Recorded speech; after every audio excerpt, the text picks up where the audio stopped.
All right. Everyone hanging in there? Surviving this week?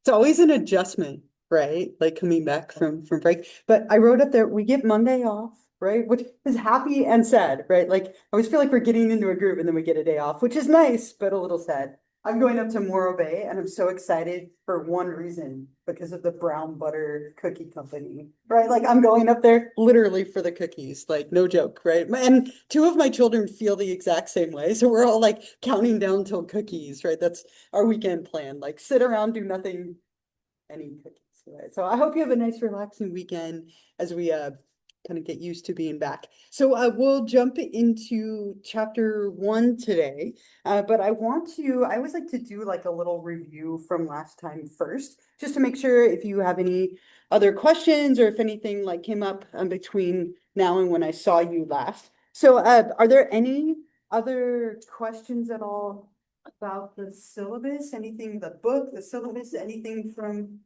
last time? Okay, then I like to ask you questions, and I do this in every class. I think it's just an excuse to again compete for candy. I like to bring candy, right? Went and got new candy even since last time. So I told you we would probably do a Kahoot today, and I have one for you. So if you have a phone or a tablet or a computer or whatever, if you want to join on Kahoot, you can scan the QR code up here or join that way. If you don't, you could see if you could join up with a neighbor. But it's just a couple of quick kind of questions reviewing things from last time. And I'm like, we got to get the music. Okay. Yeah, and you can pick whatever like name or icon you want on there. 27013.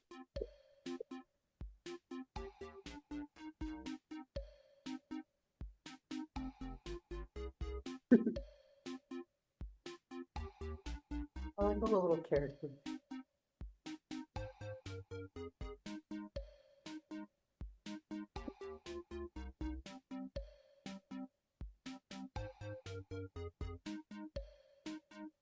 Okay.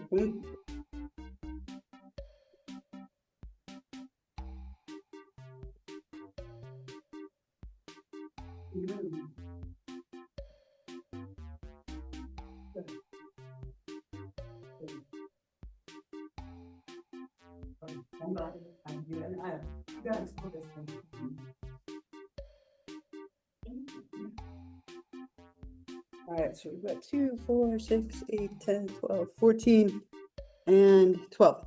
Give you just another like 30 seconds to get logged in. Then I'm going to ask you just some random, I think I have 10 questions, 9 or 10 questions about things we talked about last time, just as a quick review of some key things from the syllabus. If you win any of the rounds or you're one of the 3 winners at the end, I have candy for you. And you get awarded points for speed and accuracy. So you got to find that blend of being correct but being fast. Does anyone need more time to get in? If you get kicked out because the Wi-Fi in here is awful, just rejoin. I put the code up here. Is everyone ready? Everyone who wants to be ready, ready? Okay. All right, here we go.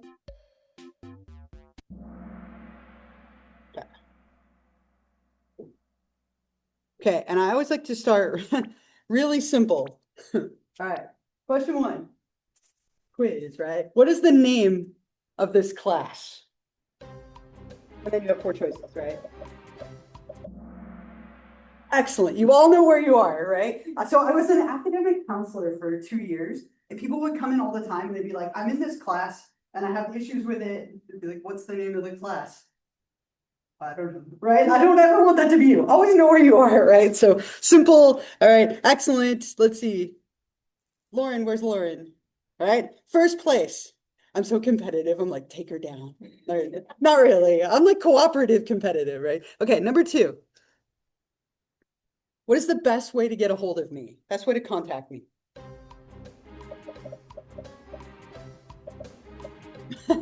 Make the wrong choice. That's easy to do, and then you can't go back. It's maddening. Okay. Right. So most of you, perfect email, right? Email is always the best way to get a hold of me. You are welcome to come into my office hours. You're welcome to call me, but I will get back to you way faster if you email me. Still in the lead. Nice, right? Okay. Really take her down now. Okay, next one. I have how many kids in total? Oh, you got that so fast, right? I was gonna say 11 right now, and that's I don't need more. Right, nine children in total. Ooh, new leader, Saoirse, right? Nice job. You knew from last semester. You were ready. Okay. Next one. What is the name of our like required textbook?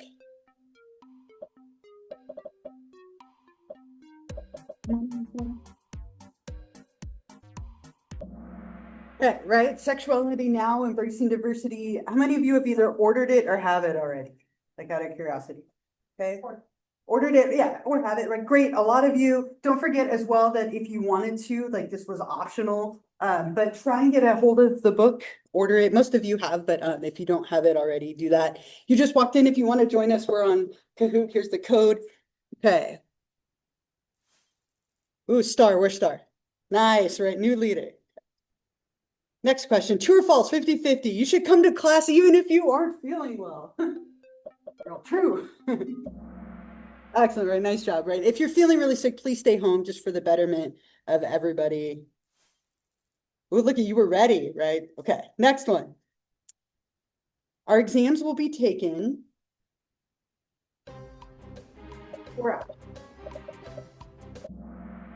Nice job, right? On campus, right? I wish, right, that there were no exams, right? The exams are horrible. They're just such a part of classes, right? But they'll be taken on Canvas. Remember, they'll be open note, open book.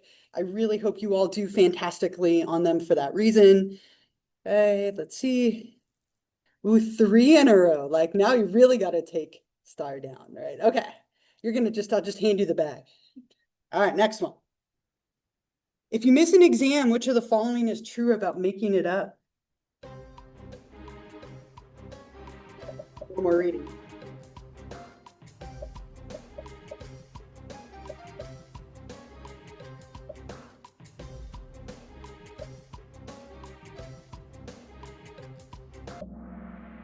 Yeah, a little mixed, which I quickly want to review, right? So I'm really strict about deadlines. Okay, so please be mindful of the deadlines. If you reach out to me before the deadline passes, I will like work with you to the end of the earth, right? But if you reach out to me after it's passed, it's too late. So just please make sure if like on the day of the exam you have an emergency, something comes up, reach out to me before the deadline and we can make other plans because I don't let you make it up once the test deadline has passed. Okay. Right, back to you. Okay. Next one. Attendance and participation are graded by which of the following?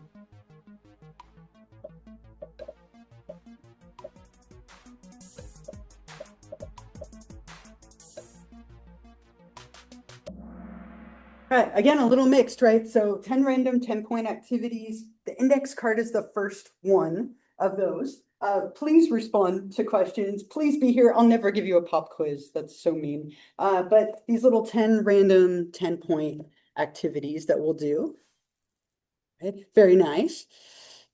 Okay, 2 more. If you miss a participation homework assignment, it can be submitted.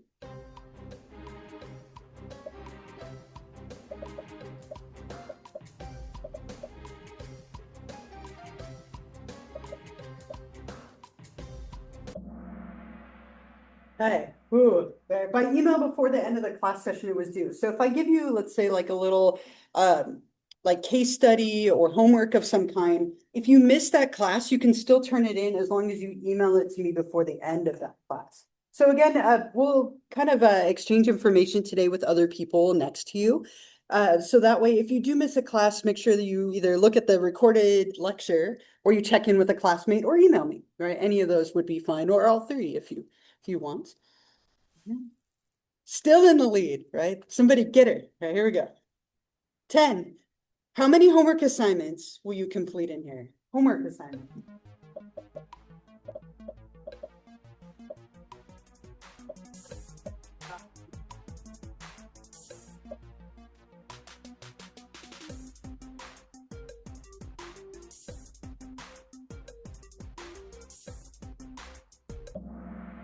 Yeah, two, right? So you'll have two of them. And if I didn't mention this last time, if you ever have a cool idea for one of these, please feel free to run it by me. Every semester, people propose something random and new, and I very rarely say no.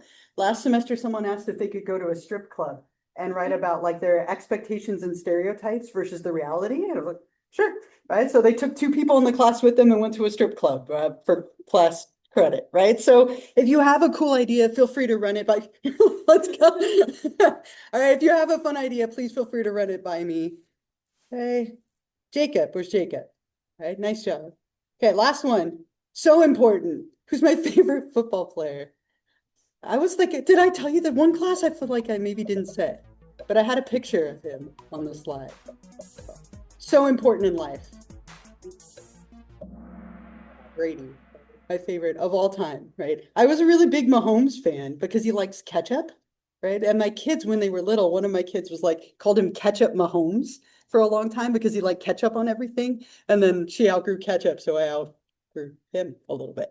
All right, so at the end here, see what we got, our podium.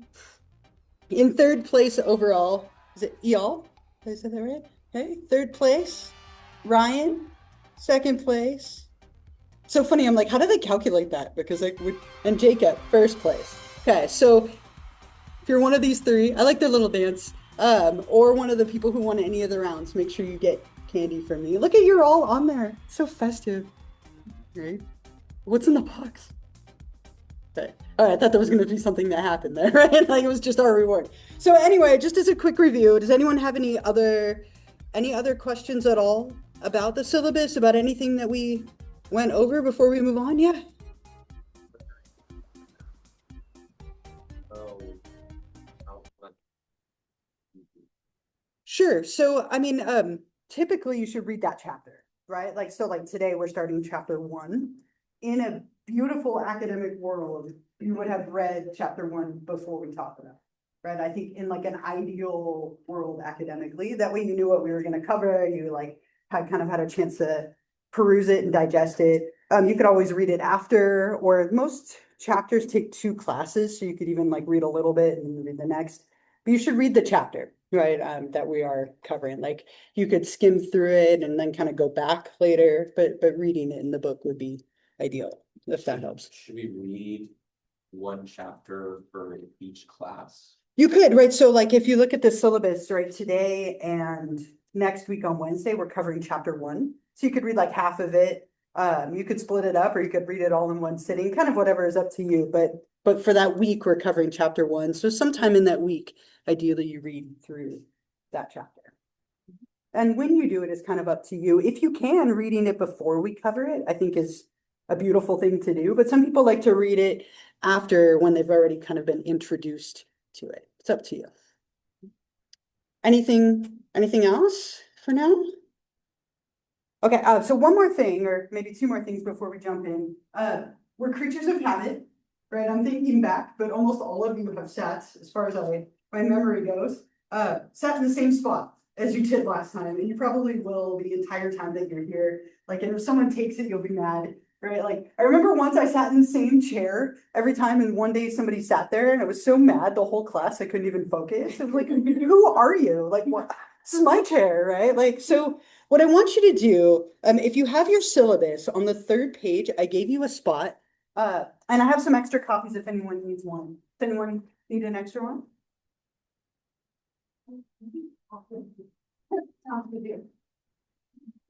Anybody else need one?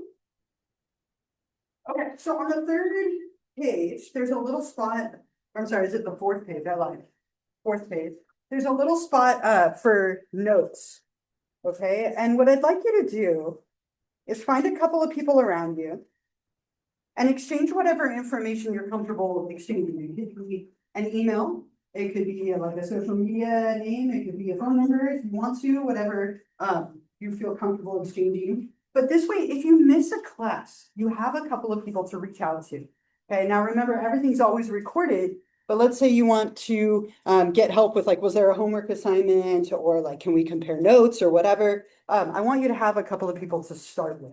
So find a few people around you, just give you a couple of minutes. You can introduce yourself and then get some kind of piece of contact information from it, just whatever you're comfortable sharing. Most people can eat. Yeah. Yes. Yeah, right, okay. Yeah.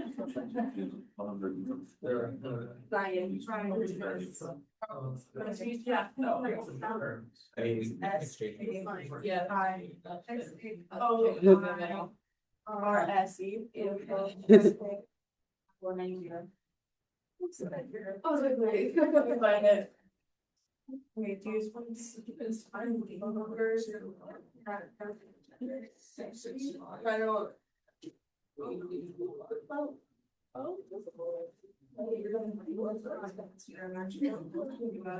So, fine. Yeah, you ever get to that? Yeah, I did. Which one? John. 002. Okay.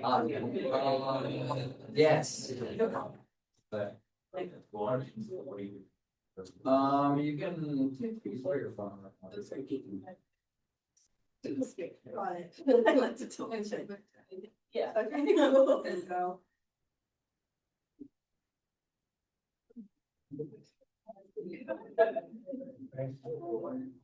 Perfect. You're scared of that. Yeah. Okay.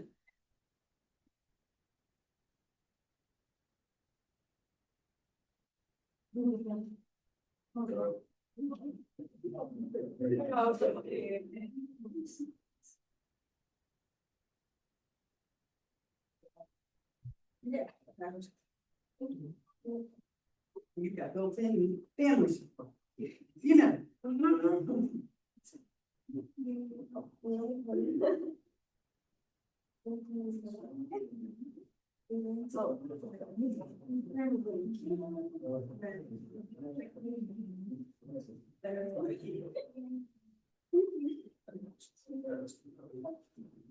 Do all four. As many as you want. You can do 3.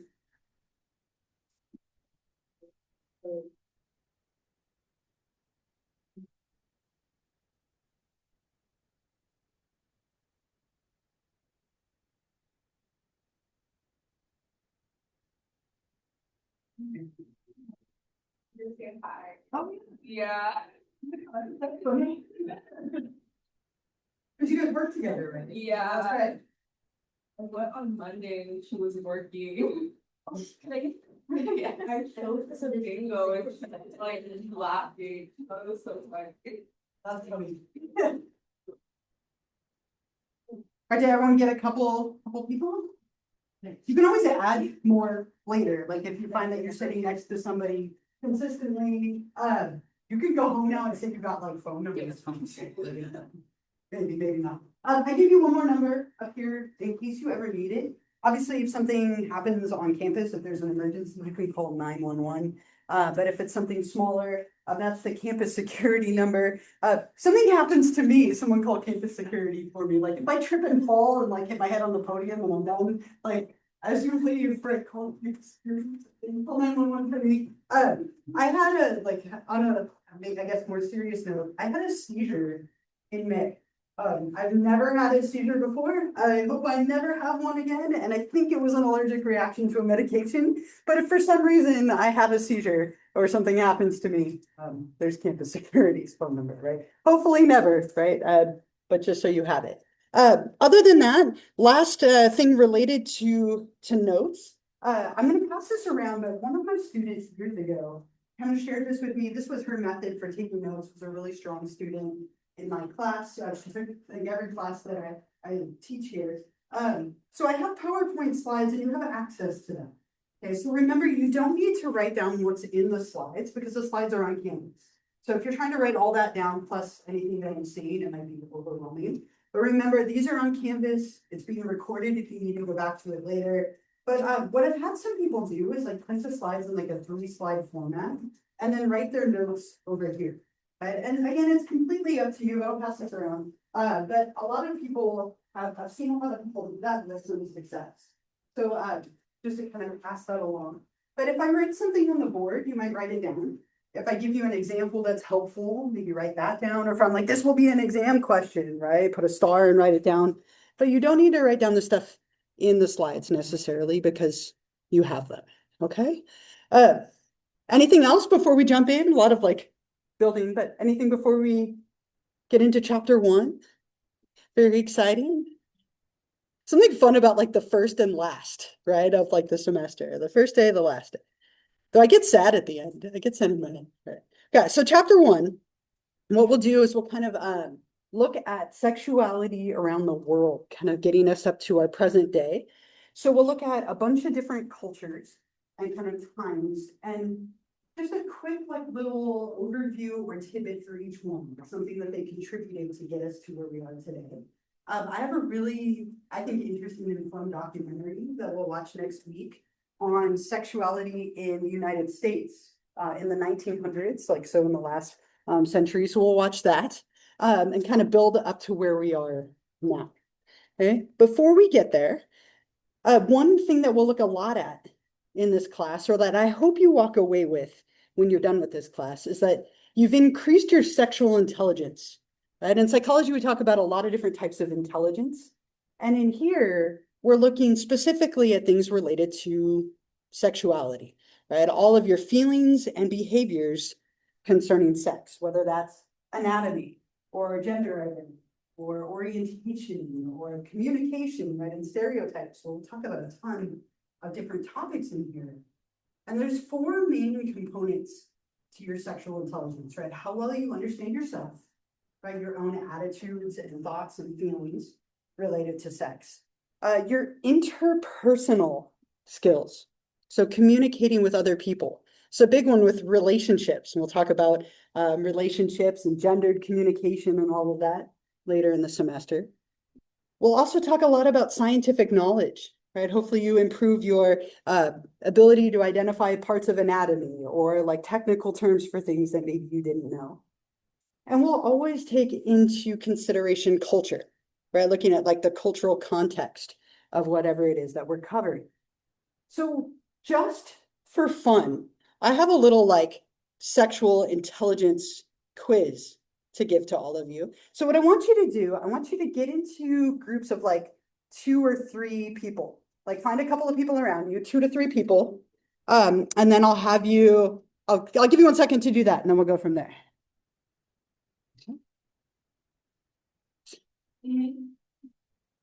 Okay, the form. Shoot.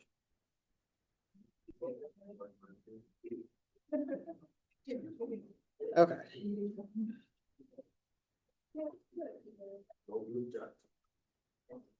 All right. Everybody have a group? So I'm gonna have you come up in a minute. You're gonna grab 3 things. You're gonna grab a board that you can write your answers on. And I have a couple of different styles or types. You can grab an eraser to erase with, and then you can grab a marker. Just make sure the marker works really quick. If it doesn't, you can toss it and come grab another one. But send one person up to grab one of each of those things. Whenever you're ready, if you want to pick someone to come and grab them. Yeah.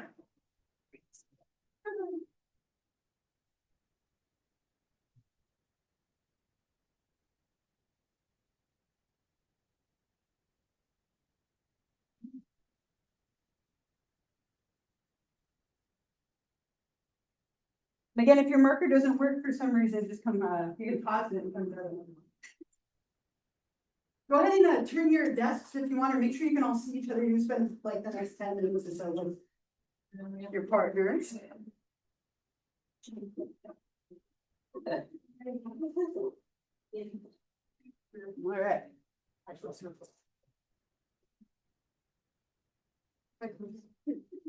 Ready? So, okay, so I have 13 random questions for you. And the things that we're going to cover in this class, so no worries if you don't know them now. You will know them by the end. But I have 13 questions. So I'm going to give you a question. And then as a group, I want you to come up with your answer. You're going to write it on your board. And then we'll hold them up and see how we did. Okay. And again, no worries if you don't know them. You will soon. Okay. So first question for you. Masters and Johnson were who? Who are Masters and Johnson? And again, if you don't know, you can be creative and guess. That's totally fine. Don't look at us. Write it on your board. Who are Masters and Johnson?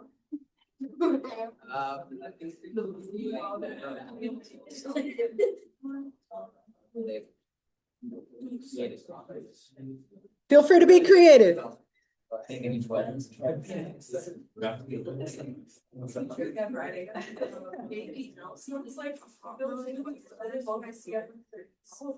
nice. And so I started to. All right.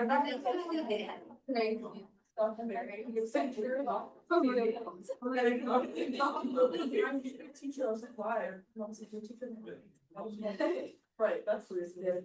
It's like. Okay, everyone have it written down? Almost there. You're gonna have it in a second. Again, don't worry if you don't know, it's not a big deal. If I don't know, I always go for something. Okay, go ahead and hold them up. What do we got? Research the anatomy of each other. Sex researchers, condom brand, created condoms, authors, researchers, baby oil. I like it, right? Yeah, right? So they are probably some of the most famous sex researchers, right? And they did kind of investigate each other's anatomy a little bit, right? They were. All right, so famous sex researchers. Go ahead and erase. And then next question. This one's a true false. You get a 50-50 chance, right? You gotta love that. Okay, question 2.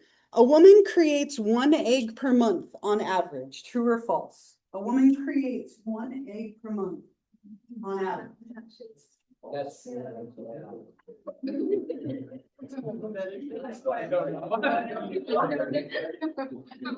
just put everything right in your book and.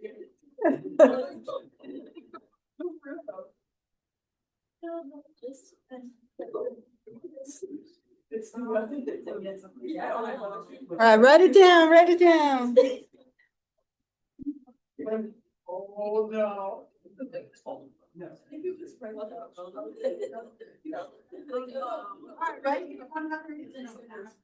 Okay, hold them up. What do we got?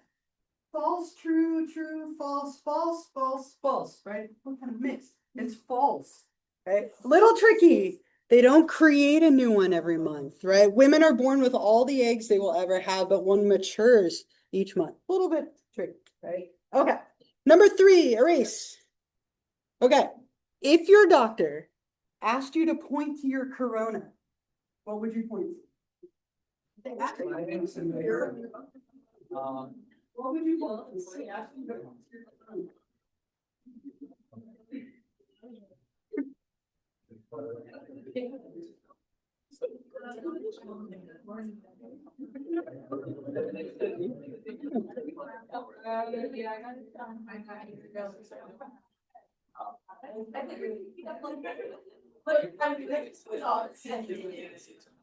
It's a.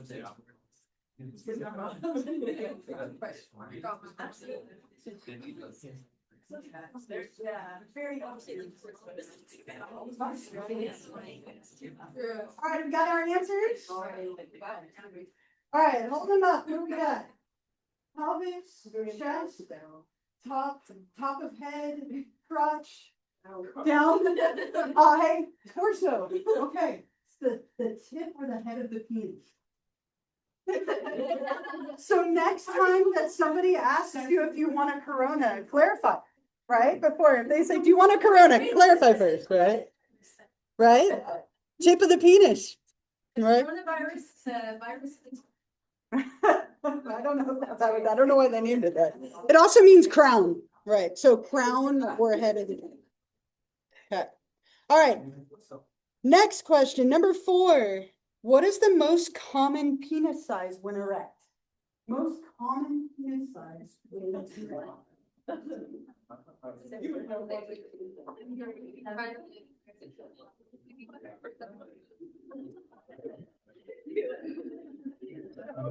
Don't put that out to it.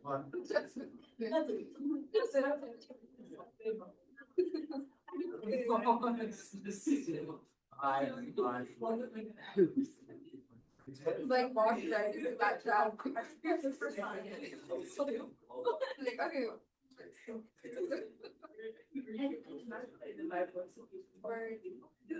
All right, what do we got? What do we think? Hold them up. 5 inches, 5 to 6 inches, 4 4, I'm assuming inches, right? Yeah.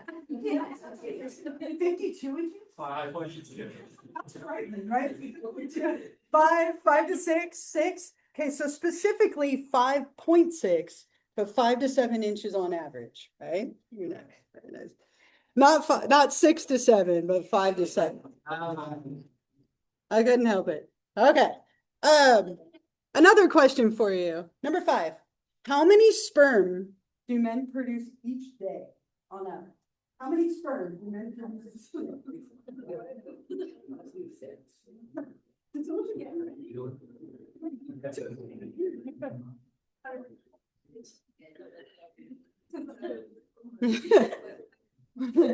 What does that say? Thousands.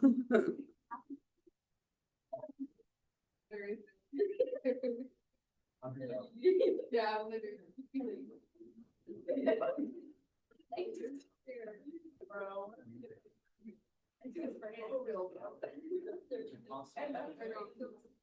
All right, everyone got their answer? Okay, hold them up. What do we got?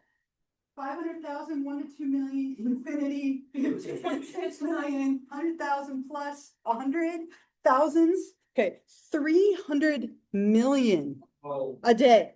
300 million a day.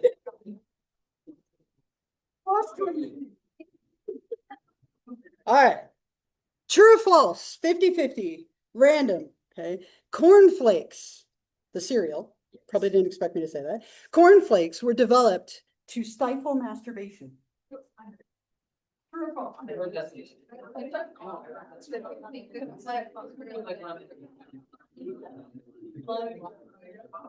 This 19th century. All right, hold them up. What do we got? True or false? Right, you're all like, that's way too random to be false, right? True. Cornflakes and graham crackers were both developed to be bland foods to make people less interested in masturbating. It was thought that bland foods would lower sex drive. Yeah. Did it work? No. Sorry. Then they added cinnamon and sugar to all the graham crackers and whatever. Okay, next one. Number 7. Your capacity for sexual response becomes present at what age? Your capacity for sexual response becomes present at what age?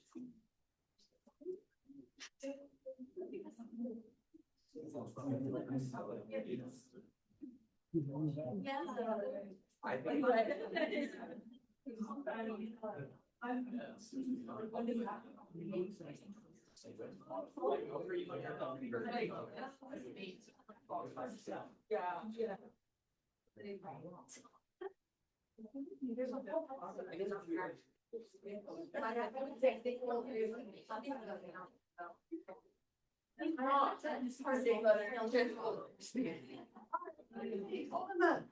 Okay, so I got birth, 12, toddler to 10, 8 to 13, preteen, puberty, before birth.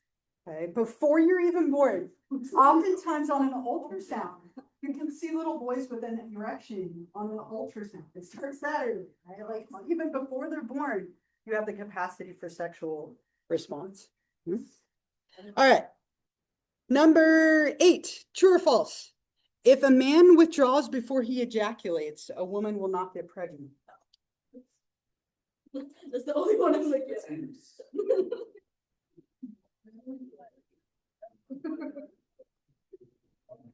Doesn't pertain to people who are like. False, use a condom. I like it. False. Right, false. My poor brother learned this the hard way. Probably an overshare, right? But that's okay. You'll never know, right? He was all like, well, you can't get pregnant that way. I'm like, oh, Zach, I'm so sorry. Right. That's cute. Right? All right. He has 5 children. All right, anyway. All right, number 9. True or false again? A woman is pregnant once an egg has been fertilized by a sperm. A woman is pregnant once the egg has been fertilized by a sperm. True or false?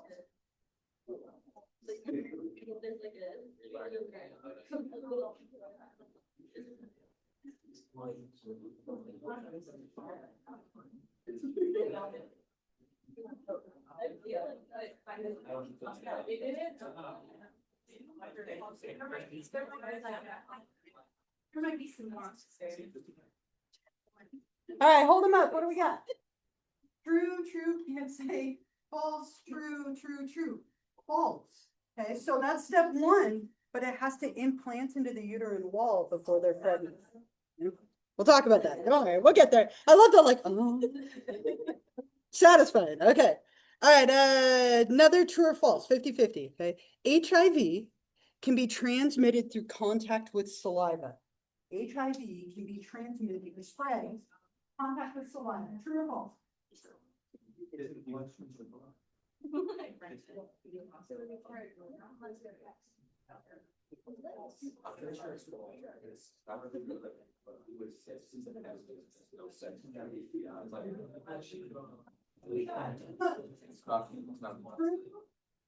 False, false, false, false, false, false, right? False. Okay, so HIV is not transmitted through saliva.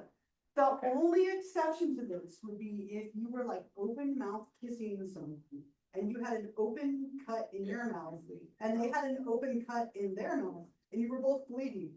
In which case you probably shouldn't be open mouth kissing each other, right? But like that would be the only exception. Saliva is not one of the fluids that transmits HIV. All right, three more. What is the average age at which people lose their virginity? Average age now. As of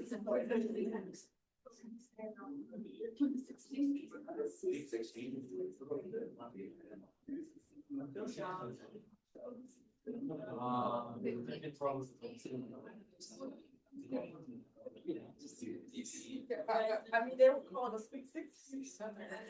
I'll go with that. You know what? Yeah. All right, we got a number. Hold it up. 16, maybe less, 15, 16, 17, 16, 16, 14 to 16. Okay, so 16 to 17 is the average, like 16 and a half, right? That frightens me with 3 daughters, right? Like that are 11 and 13. I'm like, two more. All right. So you're giving me a percentage on this one, a percentage out of 100, no math involved, just a percentage, okay? What percentage of sexually active people between the ages of 18 to 25 have an STI or STD? What do you think? What percentage of people that are sexually active between 18 to 25 have an STI? A sexually transmitted infection. 18 to 25. All right.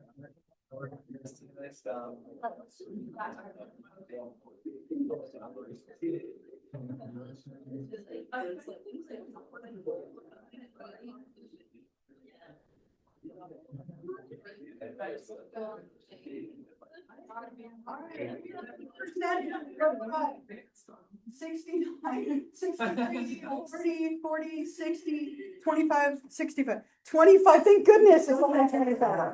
So 1 in 4. 1 in 4. I'm so glad it's not as high as some of you put, right? One sexually active people have an STI. So that's why it's so important to use safe like sex practices. We'll talk. Okay, last one, just for fun. How long after intercourse can sperm stay alive inside a woman's body? Too long.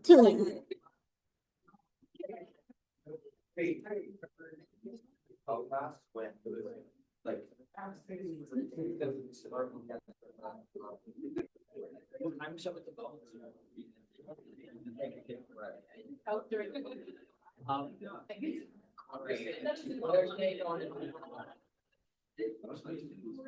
So much. So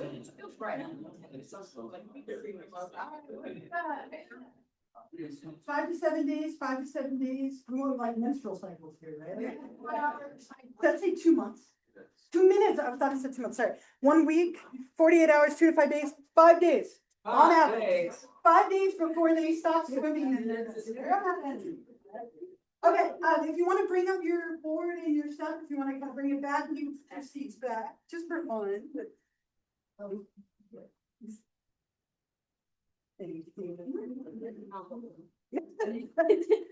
Not at all. Not even a little bit.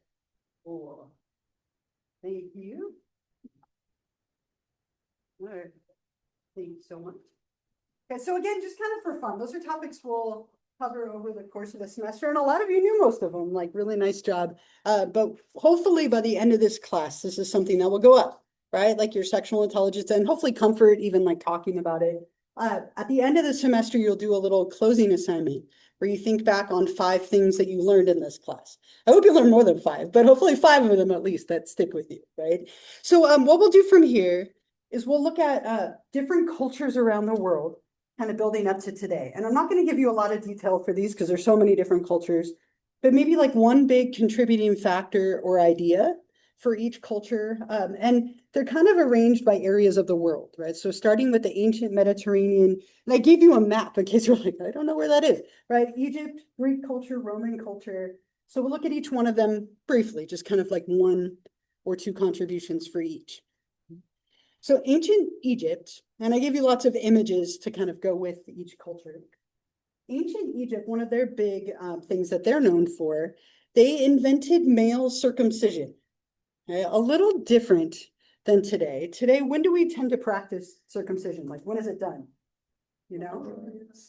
Like right after you're born, like in the first like day or 2 typically, right? They would do it when you were a teenager. Okay, so it was done as a rite of passage from boyhood to manhood, using a stone blade in front of the entire village, right? Little different than today, right? But they were the ones who invented male circumcision, thinking that it gave you access to like the ancient mysteries of the world, right? That it like was a culminating way to show that you were now a man, right? That you were now an adult. So it's one big thing that they are very well known for. A lot of value on procreation. What is procreation? Anyone know what that means? What does it mean to procreate? Have kids, right? And you'll see that a lot in our like historical review, that almost every culture was like, sex is fine as long as it's between a man and a woman to procreate, to have children, right? And it wasn't until kind of way later that that changed a little bit. So in this culture, again, we see a lot of like circumcision, sex being encouraged, but only between men and women for the purpose of procreation, and a very like male dominated culture. The Greeks were a little more permissive, right? Greek culture tends to have like a stereotype of being a little bit more permissive. They were the first to separate sex and love, right? Saying that there were different like gods or goddesses that were in charge of each one, right? So Aphrodite was in charge of sex.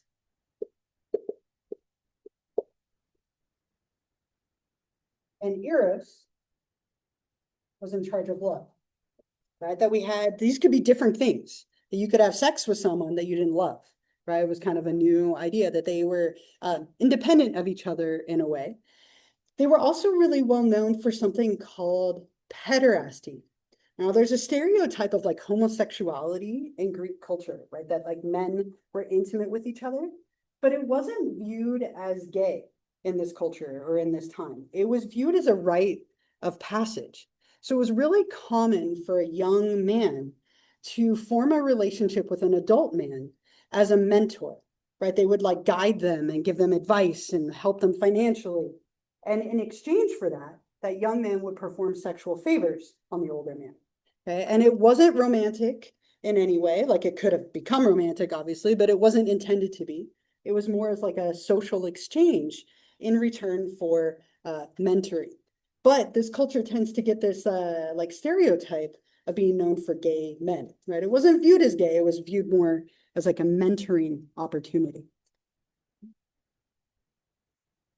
Roman culture, this was one of the first to view marriage and sex as a means to improve your social standings. Really common within this culture, and if you watch there's so many movies and shows in this period of time.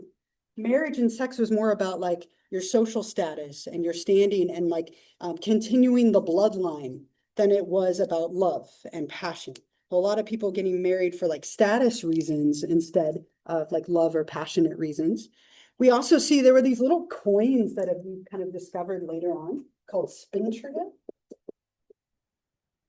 There were these little like bronze or wood tokens that we found later that were thought to be used for prostitution.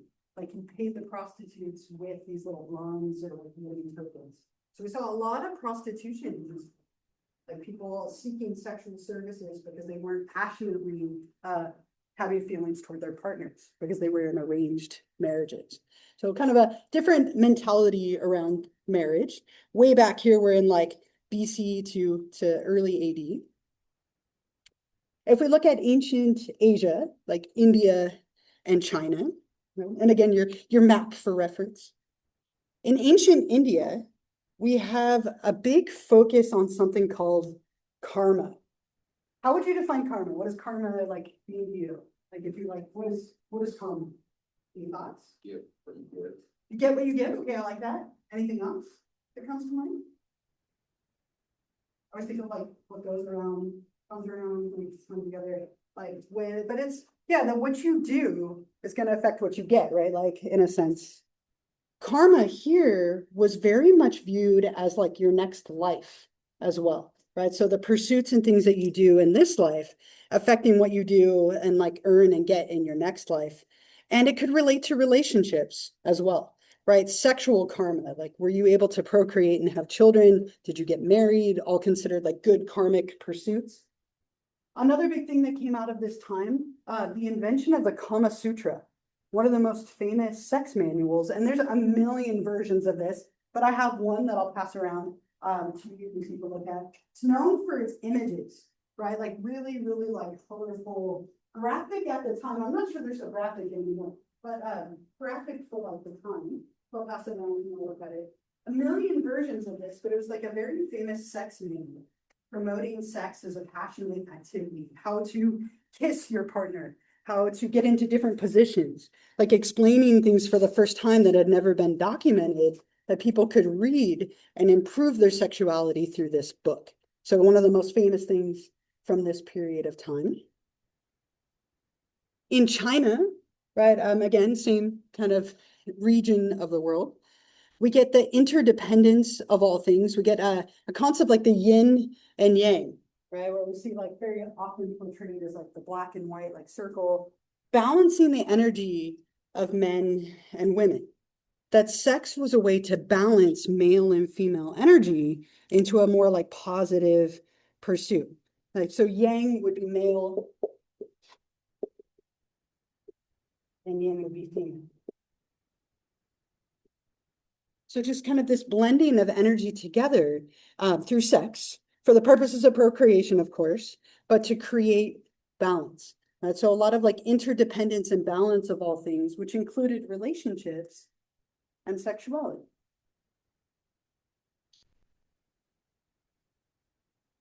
Early Christianity. So as we get into like a little more like influence of like Christianity and getting closer to today, Christianity began as a small sect following the teachings of Jesus. Now we know very little about Jesus's specific like ideas related to sex, but they became known as like as a culture, right, or as a religion, that overcoming desires of the flesh was a big focus, that sex equaled sin. It was the original sin, right? Like having like sexual or like lust or sexual interest.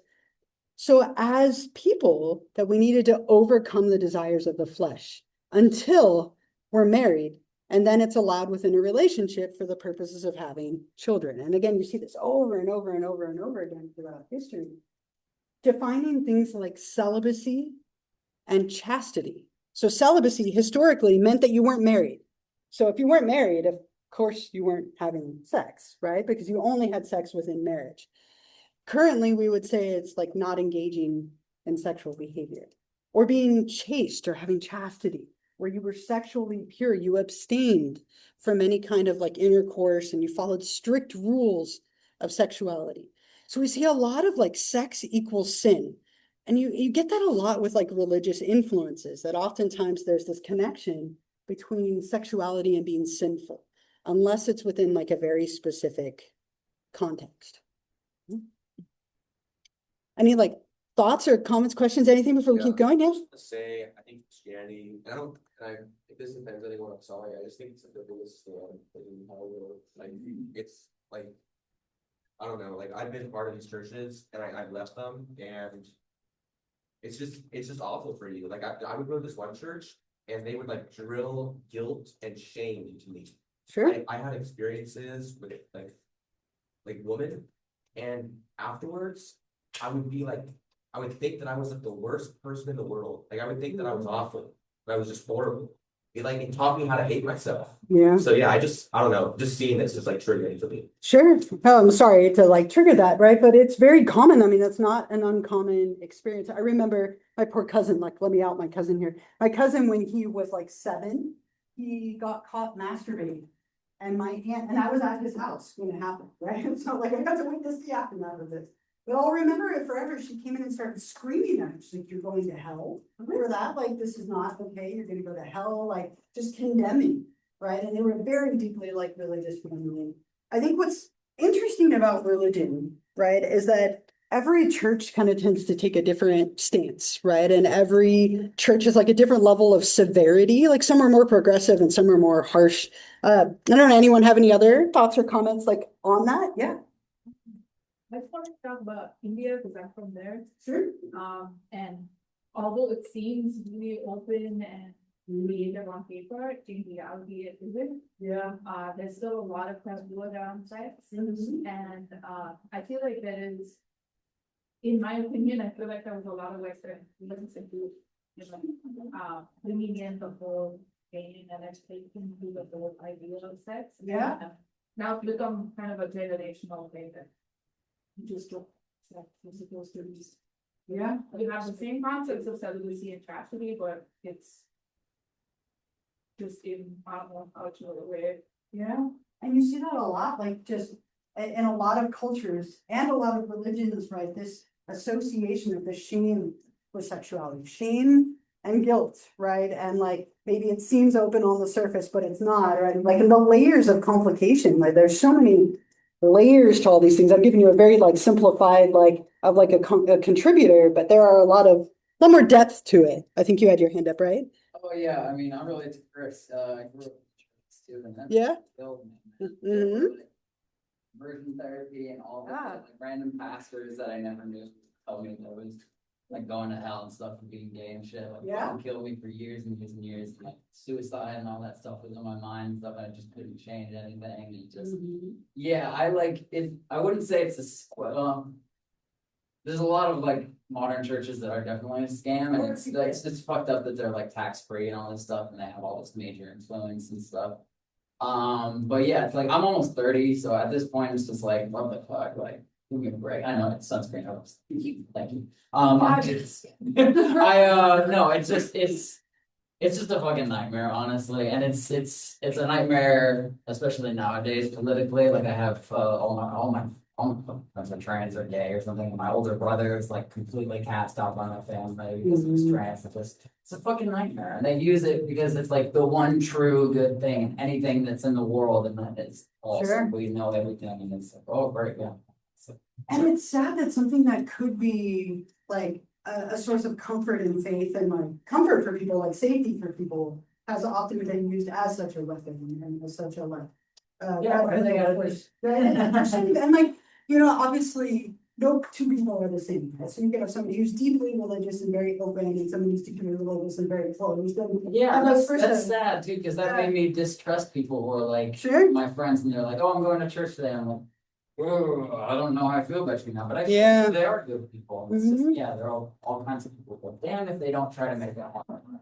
Right. And it's such a shame that they get associated, right? My parents made me go to Catholic school for half of 8th grade. Okay, like I'm gender non-conforming now. I was gender non-conforming then. I didn't fit in so great at a girls' Catholic school where I had to wear the plaid skirts. Like I hated my friends that year. I was like, I hate you, you're the worst, right? And like it was nothing but sex and sin and like, and they would shove every girl toward every boy, and oh, I hated it so much, right? But like, and then I know people who are so open and so like loving and accepting that are like deeply religious. It's just, it's so confusing sometimes, right? And it goes all the way back Like, we go all the way back with this. It's always kind of, always been around. I right? just think the shit I could have done and the things I could have experienced if I just didn't have that shame or Sure. like I never got to go to prom. I never had any boyfriend growing up. Fucking up. Anyway, I'm so glad I'm taking this class. This is just this is really gonna be eye opening. I really appreciate it. Yeah. What was the shift? Like, kind of run there at the roots, and a lot of pictures, there's a lot of group activity. Yeah. Kind of like, Right, yeah. it seems like it's more open, I guess, on the surface, and then it shifts with Christianity, obviously. One of Yeah. the biggest religions in the world, how did that like shift from being so open to kind of more accepted to very like Yeah. shameful? There's always been a very strong, not to open this door, right, but there's always been a very strong connection between religions and politics as well. Right, and so what we see is the influence of like a lot of like political ideology on religious ideology. And different parts of the world have the same ideals, right? And so what we see is like different, like some of it's progression in time. And you'll see this as we go through, like what we get is like a really conservative era, followed by a really progressive era. That happens constantly in history, right? Like super tight, super conservative, the next one like swings all the way to the other side, and then we go back. So we go back and forth, and I think most of us probably know where we are now on that, right? But like, we go back and forth throughout time. And so I think that's part of it too. So kind of a couple of influences, but as long as we have recorded history, there has been a correlation between sexuality and sin, right? And we see it through a lot of different cultures. And I think in some ways we're fighting that, and in other ways we're still there, right? So I think we see a very big mix. In the Middle Ages, the church continues, right? We see a lot of influence of the church in the Middle Ages in Europe. And we got this interesting split between women. Women became one or the other. And like anything in life, anything black and white, there's got to be something in the middle. There's always gray, right? But at this period of time, women were either Eve or they were Mary, right? Eve, who conversed with the devil for the ruin of man and lost grace, or Mary, who conversed with Gabriel for the salvation of man and preserved her grace. And what this led to was a lot of like the witch hunt kind of behavior, right? Like a lot of the witch hunts and the burning of women who were considered witches, it was often because they were sexual, right? They expressed like sexual desire and interest, so they were lustful, they were bad, they were witches, they were burned at the stake, along with other like things historically. But we got this interesting like dichotomization of women, right? And I was trying to find a clip for this. I love to show clips. And I came across, apparently there was a video game where you could be Eve or Mary, and I had to watch it, so I recorded it so you could see it because I thought it was hilarious. It's only like 15 seconds, but it's like Eve versus Mary. Okay, ready? This will be memorable. Okay, so the evil Eve versus the strong like salvation Mary. Okay, this is, I don't know what the game is. Ready? Here we go. One has a baby and one has a skin.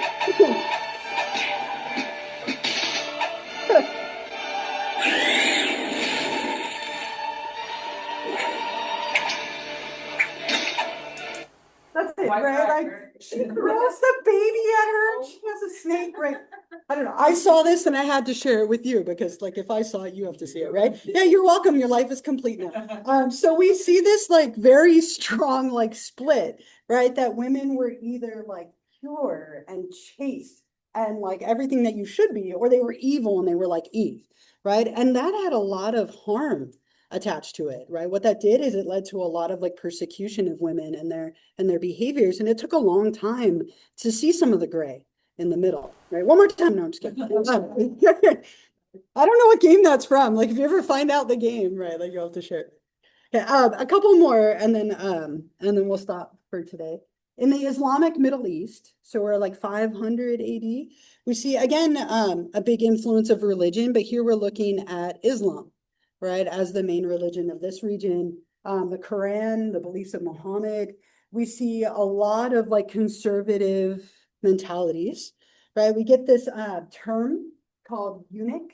I always think of Varys from Game of Thrones. Like the second I hear that term, that's like right where I go in my head. But eunuchs who were castrated men, right? So men who had had their testicles removed. Okay, so what that does is it reduces the amount of testosterone to lower sex drive. And so these men who were called eunuchs, were in charge of guarding the like concubines or prostitutes of the sultans. And so they wouldn't be tempted to have sex with them because they had been castrated. Less commonly, they would remove their like entire penis. Usually it was just the testicles to reduce testosterone. But again, the beliefs of Muhammad, a lot of religious beliefs, a lot of like very dichotomized beliefs of women as well from this era of time. The Renaissance, Reformation, and Enlightenment. I feel like I'm back in like AP European history with this slide. The Renaissance, incredibly progressive. Like Renaissance means rebirth, right? And this was a period of like art and intelligence, a renewed joy in life. Big part of joy, sexuality, right? Sex and like pleasure. And so what we did in this period of time is we moved away from what we called asceticism. Asceticism was rejecting pleasure, drinking, eating rich food, engaging in sex. The Renaissance was all about these things, right? A very like forward period of time, followed by a little bit more like transgressive period of time. In the Reformation, we see a lot more like religion and Martin Luther and Protestantism kind of reining things in. And then we go forward again in the Enlightenment. Right, so like I said, in history, we tend to see that. It's like forward, backward, and it constantly shows up that way over time. So in the Reformation, kind of a little bit of like a backlash and like reining it in, and then the Enlightenment back to seeing things as pleasurable and desirable and natural, at least over in Europe. From there, and like this will be I'll stop here after this slide. The Victorian era was another really interesting time. And this is what we're kind of getting closer to now, right? And like the documentary I have picks up after this. But the Victorian era, named after Queen Victoria, who took the British throne in 1837. I won't ask you that, but just in case you were curious. This was a time of like restraint and propriety, being proper. And being proper meant being repressed sexually. If you want to embody this period of time in an article of clothing, it was the bodice or corset. All right, this is when that was developed, and it was literally like you are going to tie everything in, tie everything down, barely going to be able to breathe, hold it all in, right? It was very much a period of like propriety and self-restraint. Women were viewed as asexual. Men and women had distance between them. They weren't even supposed to engage in sex unless it was to have children. And so as a side effect, like prostitution absolutely took off during this period of time. The Victorian area is very much known for a period of like prostitution and like seeking sexual services from other people, but an interesting time of like propriety. And this went all the way until like the early 1900s, where men and women, and you'll see this, I think it was up until 1950, that men and women they weren't allowed to sleep in the same bed on television, right up until like 1950. Men and women slept in separate beds, if you believe like movies and TV shows. And I remember, it's been like 20 years at this point, but I went to visit my partner's grandparents, and we got up to their house. They live up in Washington, and we were staying there for 2 nights. And we walk in, they're like, "Oh, we have a guest room for you." We walk in, 2 separate beds. And I was all like, "Oh, like, is this for us, like specifically as 2 women, or you're just like, you're sleeping separately?" And we texted my partner's parents, and she's like, "Yeah, we had to sleep in 2 separate beds when we were up there too." Right? These were their beds earlier in their relationship that they slept separately even though they were married. Now I took the mattresses and put them on the floor so we could sleep together, right? But like that's me. I'm like, I'm not sleeping separate from you. I'm married to you, right? But really interesting. Like this was a common practice for so many years. Husbands and wives would even sleep separately because it wasn't encouraged to be close and to be sexual. And if you're wondering about this picture, we'll talk about this next time. The biggest threat in the world to a woman's sexuality emerged in the early 1900s, and it was a bicycle. It was said that once women rode a bike, they would never go back. Like it would ruin their sexuality forever. And you'll see this, I have a documentary I'm going to show you next time that will show you a little bit about this. But like this period of time was so repressed that the bicycle was viewed as like a huge threat, right? Like don't let women ride a bike. Right. So we'll pick up here when I see you on not Monday, but Wednesday. I still want to take attendance one or two more times. So I'll give you a sec to pack up. We'll take attendance and then we'll call it a day.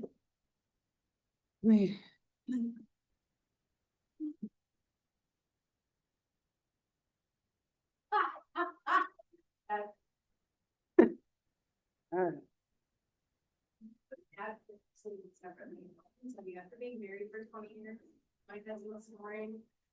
Yeah, you can sleep in the other room. Oh, as a small side note, I forgot to mention this from this period of time. Victoria's Secret, the store, right? Like the store Victoria's Secret came out of this, inspired by this era of time. It was a reference to Queen Victoria and the idea that she had like a secret underneath the clothes, right? That your clothes hid the secret of what was underneath. That's where the store's inspiration came from. Just as a random side note related to the Victorian era, Victoria's Secret, what lies underneath, right? Okay, so let me take attendance, and if I mess up your name, keep correcting me. If you want to go by something else, correct me. And then we'll be done. Madison, Becca, Eel, Noah, Christopher, no. No.